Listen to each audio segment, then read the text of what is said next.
அனைவருக்கும் மனமார்ந்த வணக்கங்கள். ரேஷன் கார்டு வைத்திருக்கும் பயனாளிகள் அனைவருக்கும் மிக மிக முக்கியமான தகவல் ஒன்று நேரடியாக மத்திய அரசிடமிருந்து வெளியிடப்பட்டு உள்ளது. அதன்படி ரேஷன் கார்டில் பெயர் நீக்கத்திற்கு விண்ணப்பம் வந்ததும் இனி அதை பரிசீலித்து உரிய ஆவணங்கள் சரியாக இருந்தால் மட்டுமே உரிய நடவடிக்கை எடுக்கப்பட்டு பெயர்கள் நீக்கப்படும் என்றும் தெரிவிக்கப்பட்டு உள்ளது. தமிழகத்தில் மொத்தமாகவே 2.27 கோடி ரேஷன் கார்டுதாரர்கள் உள்ளனர். இதில் 18.65 லட்சம் பேர் அத்தியோதய கார்டுதாரர்களாகவும் 1.17 கோடி பேர் முன்னுரிமை ரேஷன் கார்டுதாரர்களாகவும் உள்ளனர். இவ்விரு வகை கார்டுதாரர்களுக்கும் தேவையான அரிசி, கோதுமை போன்ற அத்தியாவசிய பொருட்களை மத்திய அரசு இலவசமாக வழங்கி வருகிறது. இந்த நிலையில் சிலர் தங்களுக்கு கிடைக்கும் இலவச பொருட்களை வாங்கிக் கொண்ட உடனே தங்களின் பெயரை பழைய ரேஷன் கார்டில் இருந்து நீக்கிவிட்டு புதிய ரேஷன் கார்டுக்காக விண்ணப்பித்து அதன் மூலம் மீண்டும் பொருட்களை பெற்று வருகிறார்கள் என்ற புகார்கள் எழுந்துள்ளது. இந்த முறைகேடுகளை தடுக்கவும் திட்டத்தின் நன்மைகள் உண்மையான பயனாளிகளுக்கு மட்டுமே சென்று சேரும் வகையில் இருக்கவும் மத்திய அரசு தற்போது ஒரு மிக முக்கியமான முடிவை எடுத்துள்ளது. அந்த முடிவின் அடிப்படையில் மத்திய அரசின் விதிமுறைகளை பின்பற்றி முன்னுரிமை மற்றும் அத்தியோதய ரேஷன் கார்டுகளில் உள்ள உறுப்பினர்களின் பெயரை நீக்கும் செயல்முறைக்கு சில கட்டுப்பாடுகள் விதிக்கப்பட்டு உள்ளன. புதிய ரேஷன் கார்டு பெற விரும்பும் எந்த நபரும் ஏற்கனவே வேறு எந்த ரேஷன் கார்டிலும் உறுப்பினராக இருக்கவே கூடாது என்ற நிபந்தனை கொண்டுவரப்பட்டு உள்ளது.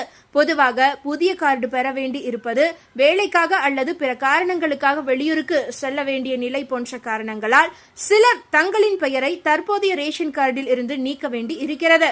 இவ்வாறு பெயரை நீக்க விரும்பும் நபர்கள் உணவு வழங்கல் துறையின் பொது விநியோக திட்ட இணையதளம் மூலம் ஆன்லைனில் விண்ணப்பிக்க வேண்டும்.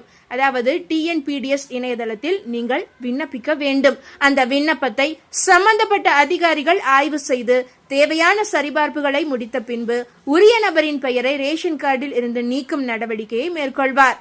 பெயர் நீக்கப்பட்டதற்கான தகவல் பயனாளியின் பதிவு செய்யப்பட்ட மொபைல் எண்ணுக்கு SMS மூலம் அனுப்பப்படும். அந்த உறுதிப்படுத்தல் செய்தியை பெற்ற பின் மட்டுமே அந்த நபர் புதிய ரேஷன் கார்டுக்கு தனியாக விண்ணப்பிக்க முடியும். முன்னுரிமை மற்றும் அத்தியோதய ரேஷன் கார்டுகளில் உறுப்பினராக இருப்பவர்கள் தங்களுடைய பெயரை நீக்குவதற்காக எந்த தேதியில் விண்ணப்பித்தாலும் அந்த விண்ணப்பம் உடனடியாக இறுதி செய்யப்படாதாம்.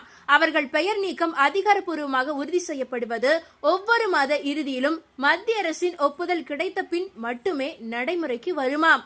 அதாவது மாதத்தின் நடுப்பகுதியில் விண்ணப்பம் செய்தாலும் அந்த மாத முடிவில் மத்திய அரசுடைய ஒப்புதல் அதிகாரப்பூர்வமாக வந்த பின்தான் பெயர் நீக்கம் உறுதிப்படுத்தப்படுமாம்.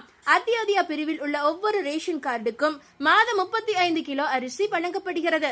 அதே போல முன்னுரிமை ரேஷன் கார்டுகளில் பெயர் உள்ள ஒவ்வொரு நபருக்கும் தலா 5 கிலோ அரிசியை மத்திய அரசு இலவசமாக வழங்கி வருகிறது.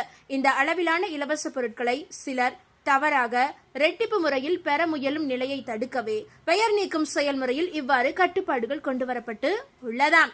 முன்னர் சிலர் ஒரு கார்டில் பொருட்களை வாங்கிய உடனே தங்களின் பெயரை அதிலிருந்து நீக்கி பின்னர் புதிய கார்டு பெற்று அதன் மூலம் மீண்டும் பொருட்களை வாங்கி வந்ததால் திட்டத்தில் தவறான பயன்பாடு அதிகரித்து உள்ளதாம்.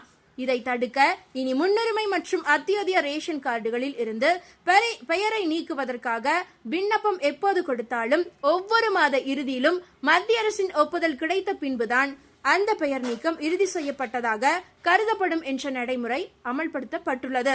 அதாவது இதன் மூலம் ஒரே நபர் ஒரே நேரத்தில் 2 கார்டுகளின் மூலம் பயனடையும் வாய்ப்பு குறைக்கப்படும் என்பது குறிப்பிடத்தக்கது. இந்த தகவல் உங்களுக்கு பயனுள்ளதாக இருந்தால் மறக்காம இந்த வீடியோவை லைக் பண்ணி உங்களுடைய ஃப்ரெண்ட்ஸுக்கும் ஃபேமிலிக்கும் ஷேர் பண்ணி விட்டுருங்க.